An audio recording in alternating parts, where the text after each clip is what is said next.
스타벅스 오늘의 책 첫 번째는 1800자의 시대 스케치입니다.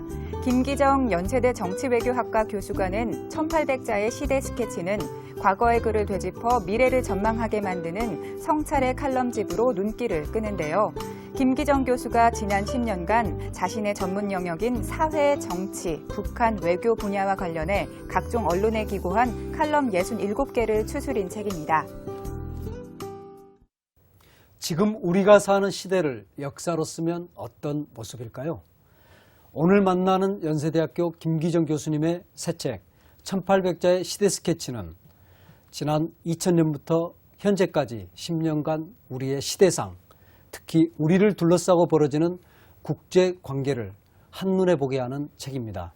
이 자리에 김기정 교수님 모셨습니다. 어서 오십시오. 안녕하십니까. 네. 이 책 읽으면서 저희한테 주는 정보량 또 우리 시대를 보게 하는 어떤 통찰과 해안 만만치 않은 책입니다. 아유, 감사합니다. 네.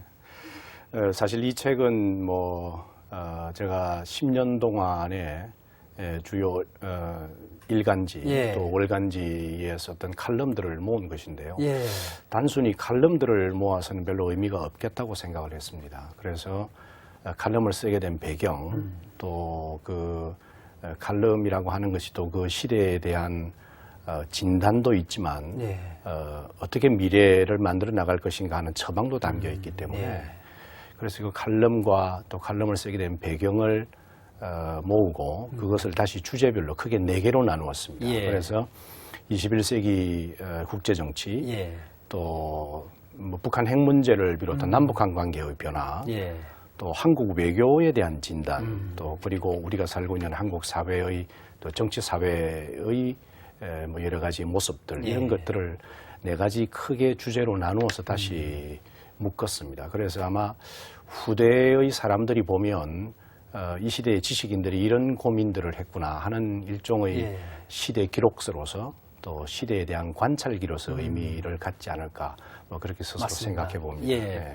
이 책의 특징 중에 하나가 보통 이제 칼럼을 그냥 줄줄이 나열하는 이런 방식으로 되게 이제 칼럼집이 나오게 되거든요. 근데 그렇죠. 이 책은 칼럼 뒤에 또 교수님께 상당한 양의 이제 새로운 글들을 붙이셔서 그렇습니다. 이 글이 나오게 된 배경 그리고 그게 오늘날에 갖는 의미까지를 짚어주셨기 때문에 이 칼럼 하나하나가 사실은 어떻게 보면은 한 권의 책의 주제가 될 수 있는 좀 그런 어떤 무게를 갖고 있다 그런 생각도 들었거든요.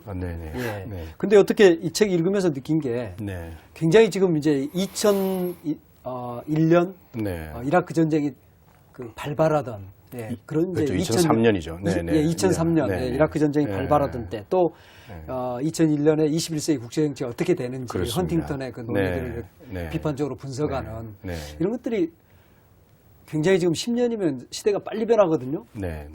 왜 현재 일처럼 다가오는 겁니까? 2000년부터 2010년까지의 첫 10년, 우리가 흔히들 밀레니움, 새로운 밀레니움의 첫 10년이라고 그랬는데요.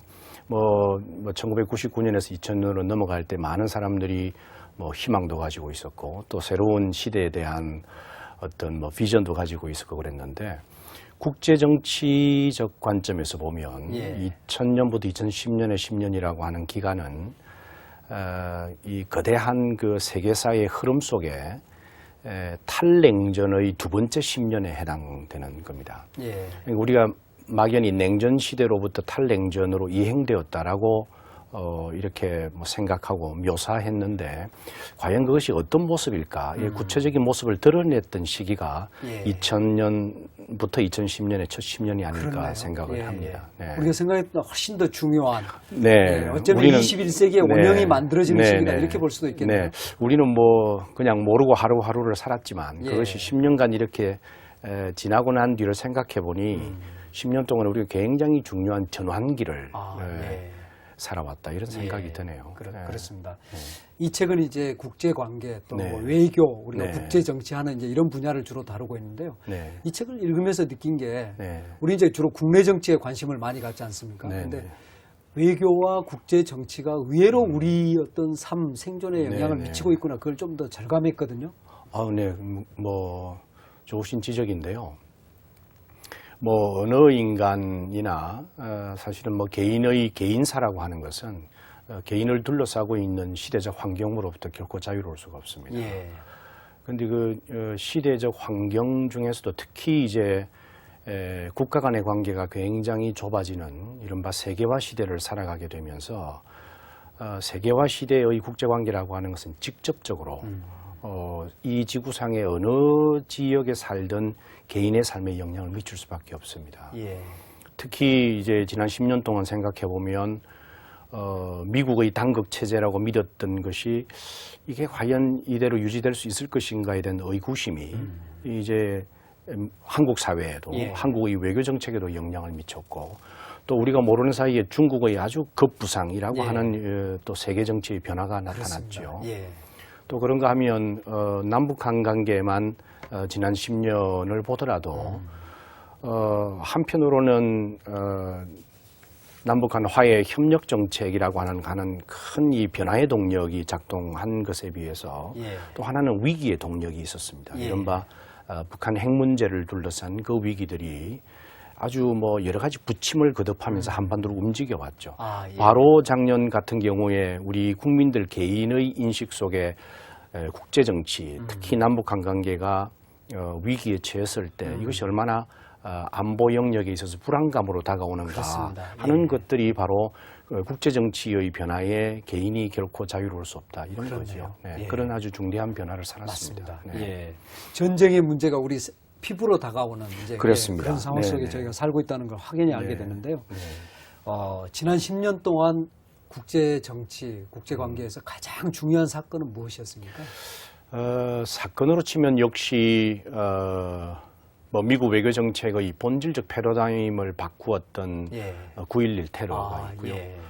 또 9.11 테러 이후에 미국이 취했던 방식이 결국 세계 정치의 전반을 움직여 나가는데 테러에 대한 전쟁을 선포하면서 그 해결의 방식을 또 다른 형태의 폭력, 말하자면 전쟁으로 전쟁이라는 수단을 통해서 찾고자 했던 것이 국제 정치의 흐름에도 영향을 미쳤고 또한 미국의 외교 정책 또 미국의 패권의 쇠퇴라는 것에도 영향을 미칩니다.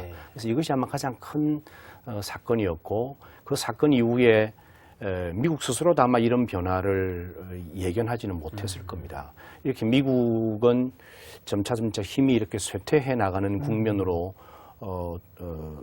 진입했던 시기가 지난 10년이었고요. 실제로 미국이 쇠퇴하고 있다고 보시는 겁니까? 네, 저는 그렇게 보입니다. 그게 이제 패권의 쇠퇴에 관련해서 여러 가지 이론적인 진단도 많지만 특히 오늘날 우리가 이제 관찰할 수 있는 것은 뭐 유명한 역사학자 폴 케네디가 지적을 했지만 지금까지 강대국들이 흥망성쇠를 거듭했는데 그 원인을 따지고 보면 가지고 있는 경제적인 능력과 경제적인 능력을 더 벗어나는 군사적인 팽창이 결국 국가의 쇠퇴를 가져왔다 이렇게 진단도 하거든요. 또 유명한 국제정치 학자인 길핀 같은 사람은 패권 국가가 영구히 존속되지 않는 이유로서 재정 적자 문제를 얘기합니다. 또 기술력의 확산이라고 그럴까요? 그러니까 패권 국가가 가지고 있던 기술이 점차 우위를 잃어가면서 이런 패권이 유지될 수 있는 역량이 점차 약화되어져 간다. 그런데 같은 관점에서 기술을 전수받은 도전 국가는 성장하는 속도가 굉장히 빠릅니다. 이제 오늘 보고 있는 그것이 세상이죠. 바로 오늘날 중국의 부상 그래서 우리가 볼 수 있는 거죠. 그래서 중국의 부상과 미국의 쇠퇴가 서로 맞물리는 그것이 점차 가시화되었던 10년을 살았다 이렇게 볼 수가 있습니다. 그렇네요.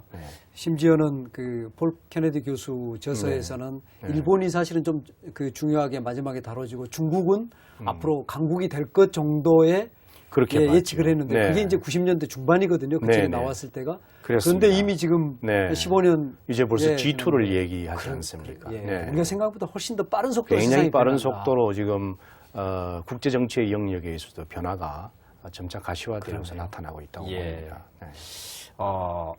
여기서 이제 중국과 항상 그 대비되는 게 미국과 항상 대비되는 게 중국인데 그렇습니다. 책 속에서도 이제 중국 이념론이 어떤 의미를 갖는지를 또 교수님께서 명쾌하게 밝혀놓으셨는데 중국이 우리에게 그렇게 부상하는 것은 위협입니까?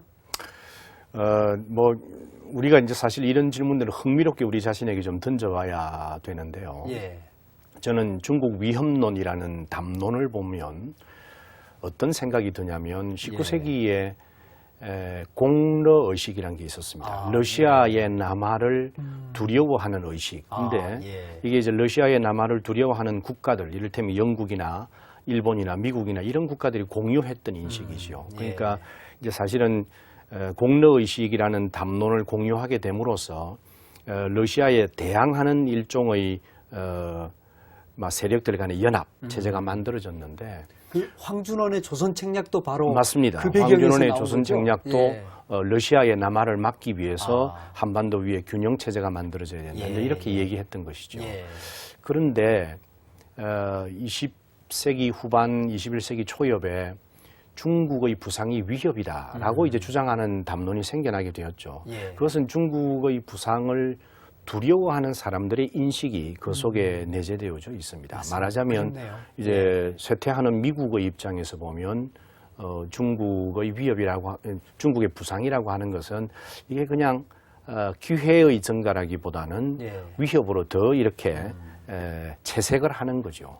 근데 과연 한국의 입장에서 중국 위협론을 어떻게 받아들여야 될 것인가? 저는 두 가지가 모두 다 가능하다고 생각을 하는데요. 옆에 있는 이웃하고 있는 국가가 경제적으로 급성장하게 되면 이웃하고 있는 한국으로서는 굉장히 경제적 기회가 많아집니다. 기회가 많아지고 시장도 넓어지게 되고 우리가 수출할 수 있는 기회도 많아지게 되고 이제 그런 기회의 측면이 하나 있고 또 중국이 힘에 너무 빨리 부상해서 마치 지역적 패권 국가가 되면 어떡하나 하는 두려움도 동시에 존재하지만 이것이 이제 앞으로 어떻게 중국의 행동을 또 중국의 생각을 우리가 어떻게 서로 그 담론의 공유를 통해서 변화시켜 갈 것인가 하는 숙제는 남죠. 이제 제가 말씀드리고자 하는 것은 중국의 부상을 단순히 한 국가의 부상이 위협이다라는 단순 공식으로는 볼 수는 없다. 이런 얘기입니다. 교수님께서는 그런 어떤 외교 정책이라든가 또는 어떤 국제 정치의 흐름이 만들어지는 과정에서 국내에서 나오는 어떤 논의들, 담론이라고 할 수 있는 굉장히 중요합니다. 그게 어떤 방향을 결정한다 이렇게 보시는 것 같아요. 국제 정치를 바라다 보는 시각에는 여러 가지가 존재하죠. 이제 우리 국제 정치학의 영역에서는 뭐 모든 것을 설명할 수 있는 이론이나 그런 패러다임은 아직 존재하지 않습니다. 어찌 보면 인간의 행동은 먼저 선행하고 이것을 설명하는 이론은 후행하는 경향이 있다고 그럴까요?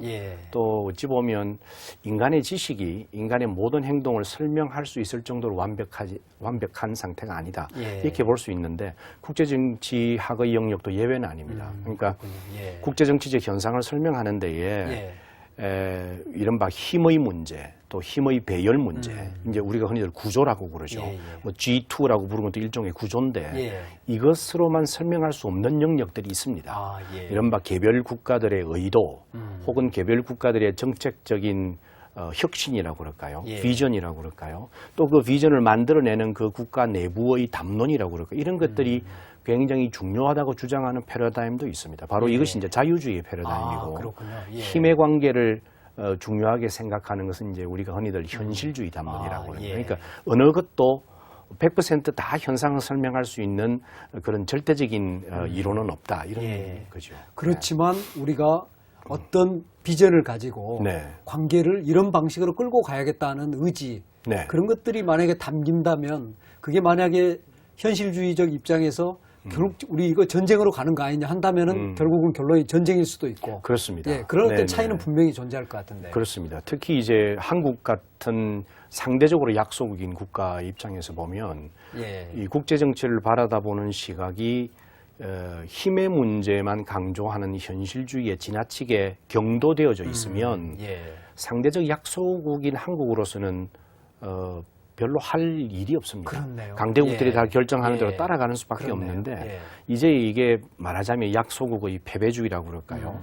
약소국의 비관주의를 자꾸 증폭시키는 원인이 되죠. 우리가 이런 이론에 몰두하고 있으면 이제 이런 이제 비관주의가 지배하게 됩니다. 저는 중국과 미국이 주도하고 있는 세계의 질서이고 동북아시아에서도 이것이 큰 영향을 미치게 되는 미래이지만 한국의 외교도 한국의 국가의 정책도 또 국제 정치를 바라다보는 우리 일반 국민들의 생각도 반드시 힘과 구조 문제에 절대적으로 경도될 필요는 없다. 압도당할 이유는 없다고 생각합니다. 그렇네요. 한국이 예. 해야 되는 역할이 조금은 있죠. 그렇네요. 이게 아주 뭐 아주 지배적으로 크지는 않더라도 한국이 어떻게 동북아시아에서 협력적인 질서를 만들어 나가는데 예, 한국이 예. 어떻게 일조할 것인가를 우리 스스로 포기할 수는 없습니다. 그렇네요. 네네. 예, 알겠습니다. 네. 우리가 그냥 말로 하자. 아니야, 이건 반드시 쌈으로 결판 봐야 돼. 뭐 이런 것과 비슷하지 않은가 하는 생각도 네, 들어서 네. 예. 우리 현실로 좀 돌아와서 여쭤보겠습니다. 네, 네, 사실 제일 우리 외교에서 걸려있는 네. 이게 굉장히 중요한 듯이 보이는데 또 어떤 때 생각해 보면 중요하지 않은 것처럼도 보이는 게 독도 문제거든요. 네, 네, 예. 네. 네. 어떻게 이 문제를 풀어가야 됩니까? 독도 문제는 풀려고 하는 노력을 하지 않는 것이 사실은 해법입니다. 예. 이게 뭐 약간 도발적으로 들릴 수는 있으나 예. 뭐 독도가 우리의 영토라고 하는 것은 이견이 없습니다. 예. 특히 이제 독도 문제가 제기가 되었던 것이 역사적 배경에서 이제 일본이 독도가 자국의 영토라고 주장을 하게 될 때 우리는 이것이 영토의 문제인 것뿐만 아니라 역사적 문제를 다시 이제 상기를 하게 되는 거죠. 말하자면 독도 문제를 비롯한 동북아시아 영토 문제, 또 뭐 센카쿠 열도도 마찬가지고, 또 남사군도, 또 뭐 일본과 러시아 사이의 북방 영토의 문제도 마찬가지인데, 이것이 어찌 보면 근대 국가가 만들어져가는 과정에서 생긴 파생물들입니다. 그러니까 우리 영토 문제가 존재하고 있다는 것은 국제 정치의 근대의 문제가 아직도 미완의 상태에 남겨져 있다라고 하는 것을 방증하고 있는 것인데요. 이것을 지금 힘과 힘 겨루기로 풀어낼 수는 없습니다. 풀어낼 수는 없고 우리는 우리의 영토를 지키고 우리의 영토라고 하는 주장에 대해서 스스로 자신감을 가지면 되는 것이지 이것을 일본과의 외교적 공방을 통해서 이것을 풀어내고자 하면 지금 한일 간에 필요한 미래지향적인 협력의 모델을 자칫 훼손할 수 있다는 가능성도 있습니다. 조금 무책임하게 들릴 수는 있습니다만 결국 이 동북아시아의 영토 문제는 영토에 근거하고 있는 주권이라는 개념이 지금까지는 지배적인 논조로 국제정치를 움직여왔는데 언젠가는 이것이 변화하게 될 겁니다. 어느 시점인지 모르지만 우리가 이것을 흔히 탈근대의 국제정치라고 부르는데요. 탈근대의 국제정치가 주류적인 모드가 주류적인 시각이 되어가면 자연스럽게 영토 문제라고 하는 것은 더 이상 다툼의 대상이 되지 않는 그런 시기가 올 때까지 그렇네요. 그때까지 사실은 해결하지 않은 상태로 내버려 두는 것이 사실은 해결을 책일 수가 있다. 이런 생각을 합니다. 우리의 관심이 이곳에 살고 있는 한 사람 한 사람의 삶과 행복, 인권이 중요하다. 그렇습니다. 오히려 그런 쪽으로 이제 바뀔 때 그런 문제들이 해결될 수 있다. 이렇게 들리는데요. 최근에 뜨거운 이슈, 제주도에 해군기지를 세울 것이냐.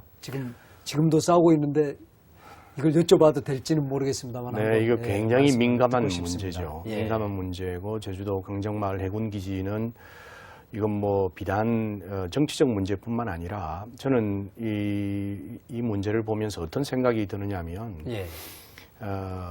평화란 무엇이고 평화는 어떤 방법으로 이루어야 하는 것인가에 대한 뭐라고 그럴까요? 담론의 다툼이라고 그럴까요?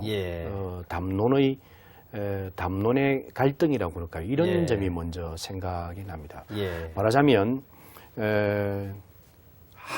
대한민국의 영토에 제주도가 포함되어 있고 또 한국의 안보 능력을 강화를 위해서는 이런 해군기지의 또 군사력의 증강이 장기적으로 필요하다라고 보는 입장, 이게 이제 그것이 한반도의 평화를 지키는 것이다라고 하는 평화 접근법이 있고 또 한편에서는 군사기지가 제주 평화섬이라고 하는 그 정신과는 맞지 않는다. 말하자면 제주도의 평화의 섬 제주라고 하는 것은 그러니까 뭐 비폭력의 평화, 또 비무장의 평화여야 한다. 그러니까 이렇게 이 후자의 관점에서 보면 평화에 대한 좀 이상주의적 접근이 하나 이 뚜렷한 담론으로 나타나고 또 평화를 하나의 안보와 동일시해서 보는 관점에 있어서는 뭐 대한민국의 영토에 제주도의 영토에 미래를 위해서 군사력의 기지가 건설되는 것은 이것은 어쩔 수 없는 것이 아니냐 이런 이제 두 쟁점이 다투고 있는데 이제 서로 자꾸 대화를 많이 해야죠. 이제 뭐 여기서 이제 결국은 많은 대화를 통해서 가운데의 접근법들을 찾아낼 수 있으리라고 봅니다. 근데 단지 한 가지는 제주 평화의 섬을 주장하시는 분들이 우려하는 것은 제주도에 해군 기지가 들어서게 되고 여기에 이제 미 해군이 이것을 사용하게 될 때 미국과 중국 사이에 이제 자칫 일어날 수도 있는 군사적인 충돌, 갈등에 제주도가 휘말릴 것이 아니냐 하는 두려움이거든요. 이 문제는 정부가 해결해야 됩니다. 미국과 한국 사이의 말하자면 미래 전략적인 구상이 제주도에 미 해군이 투사될 수 있는 가능성이 없을 것이다라고 하는 이런 합의가 결국은 지금 제주도를 평화의 섬으로 지켜내려고 하는 사람들을 안심시키는 것이 되고 더 나아가면 동북아시아에서 이렇게 지금까지 군사적인 갈등, 군사적인 다툼으로서 안보를 보는 것이 아니라 다자적인 안보 협력 체제, 유럽과 같이 다자적인 안보 협력 체제의 관점에서 안보 질서를 매니지한다라고 하는 새로운 메커니즘을 우리가 생각하게 되고 그 틀 내에서 제주도의 문제를 해결하는 해법들을 찾아야 되지 않을까 생각을 합니다. 말씀드리면서 이런 상상도 해봤습니다. 미군의 해군 함정이 강정 해군 기지에 올 수도 있고 또는 중국의 그 해군 함정이 들려서 뭐 급유를 하고 갈 수도 있는 그런 곳이면 어떨까? 그리고 이제 바로 안보가 서로 불신하고 다투는 것에서 생기는 유지되는 안보가 아니라 서로 소통하고 상호 신뢰하는 구조 속에서 유지되는 지역의 안보, 서로를 지켜가는 그러한 질서가 만들어지게 되면 거기에 사실 뭐 어떤 규모의 해군 기지가 서더라도 크게 문제가 될 것은 없는 것이죠. 그렇군요. 말씀을 나누다 보니까 이제 거의 마칠 시간이 돼서 마지막 질문이 될 것 같은데요. 남북 관계도 참 어렵거든요. 그리고 이제 정권의 말기가 되면 항상 남북 정상회담을 들고 나오기도 하고요. 그래서 이제 그걸 일거에 이제 그간에 못했던 걸 풀려고 하는 듯한 이제 이런 모습을 보이기도 하는데 또 이제 한편에서는 북한이 핵을 가졌으니까 우리도 핵을 가져야 한다 이런 논의도 나오고요. 과연 이제 북한 이제 또 핵 문제 해결 없이 또 북한 문제가 남북 문제가 풀릴 수 있냐 뭐 이런 주장을 하는 분들도 있긴 한데 앞으로 어떤 방식으로 풀어가야 될까요? 참 어려운 과제를 우리는 안고 이 시대를 살아갑니다. 그런데 한 가지 분명한 사실은 한반도에 있어서 평화가 정착되지 않고 동북아시아 지역 평화를 상상할 수 없습니다. 또 한반도에 있어서 지금까지 대립과 갈등 위주의 냉전적 체제를 어떤 방식이든지 해결하지 않고서는 동북아시아는 미래로 나아갈 수가 없습니다. 그래서 남북 관계가 지금 북한 핵 문제 때문에 경색되어져 있는데 북한 핵 문제를 따로 떼놓고 볼 것이 아니라 좀 더 넓게 북한 문제, 북한이 가지고 있는 여러 가지 문제 중에 하나가 핵 문제이고 좀 더 넓게는 한반도 문제 이런 관점에서 좀 접근을 해야 된다고 생각하는데요. 정상회담을 통해서 일거에 타개할 수 있지 않겠는가 뭐 그런 것도 기대를 할 수는 있습니다. 그런데 지난 3년 반 동안의 남북한 관계의 경색을 생각한다면 아마 설사 정상회담이 열리더라도 그 효과는 그다지 크게 다가오지는 않을 것이다라고 하는 좀 비관적인 안 돼 있는 거죠? 바로 그 점입니다. 그래서 이제 그런 좀 비관적인 생각을 갖게 되고요. 뭐 흔히들 일각에서는 또 북한이 핵무기를 가지니 우리도 핵무기를 가지자 그러는데 저는 그것은 아주 위험한 생각이라고 봅니다. 이게 이제 두 가지인데요. 한 가지는 핵무기를 가져야 된다고 생각하는 것이 어떤 우리의 심리 상태를 보여주느냐면 핵무기로 상징되는 힘에 대한 숭배, 오로지 힘 그 자체에 대한 숭배에 우리가 예. 너무 몰두해 있는 것 아니냐 하는 예. 것을 우리의 인식 체계를 보여주는 것 같아서 조금 위험스럽다는 생각이 들고, 또 하나는 만약에 한국이 핵을 가지게 되면 이후에 북한 핵 문제를 풀지 않은 상태에서 한국이 핵을 가지게 되겠다고 그러면 자연스럽게 동북아시아는 핵의 도미노 현상이 일어나게 돼서 동북아시아가 아주 세계 지역에서 아주 불안정한 지역이 될 수밖에 없습니다. 그것은 우리로서는 동북아시아가 불안정한 질서가 되면 1차적으로 한반도가 제일 위험한 지역일 수밖에 없습니다. 예. 그래서 그것은 우리로서 결코 유리한 환경이 아니라고 생각합니다. 네. 21세기의 첫 10년을 이해하는 시간이었는데요. 여쭤볼 게 정말 많은데 아유, 예, 네. 참 아쉽습니다. 맨 마지막 질문인데요. 네. 네, 짧게 네. 이건 꼭 여쭤보고 싶어서 네, 네. 우리 국민들도 우리 리더들에게 좀 부족한 게 외교 마인드. 네, 네, 네. 뭐 그걸 좀 더 구체화시킨다면 한반도에서 평화를 어떻게 만들어낼 것인가 하는 네. 그런 것에 대한 좀 궁리가 아닐까. 네, 네. 그런 게 그렇습니다. 부족하지 않을까 싶거든요. 그래서 네. 그런 마인드 어떻게 키워가야 되는지 조언 좀 해주십시오.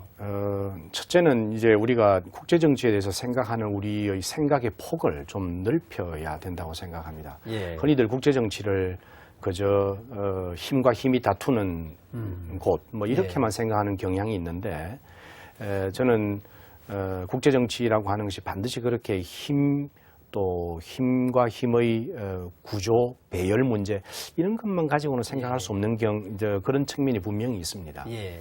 말하자면 우리가 한반도의 미래, 동북아시아의 미래를 생각하게 될 때 미래가 한반도에 있어서 앞으로 10년, 20년 뒤의 그 미래가 마치 1950년대, 60년대처럼 이른바 양진영이 격돌하는 것이다 라고 생각을 하게 되면 그렇게 될 수밖에 없습니다. 예. 미래는 결정되지 않은 상태로 카오스로 남아있거든요. 예. 그래서 미래라고 하는 것은 현 시대를 살고 있는 사람들이 미래를 예. 어떻게 상상하고 어떻게 만들어 나가느냐에 따라서 미래가 결정되는 예. 것인데, 우리가 한반도에서 동북아시아에서 대립이 불가피하다고 생각하면 다시 대립이 만들어질 수밖에 없을 예, 겁니다. 그렇네요. 그래서 대립 위주의 국제정치관보다는 협력, 평화 위주의 국제정치적 마인드, 그 속에서 한국의 외교가 살 예. 길이 있고 그 속에서 한반도의 평화가 보장된다. 이런 생각으로 좀 우리가 알겠습니다. 국제정치의 생각을 예. 좀 바꿔야 되지 않을까 예. 생각을 합니다.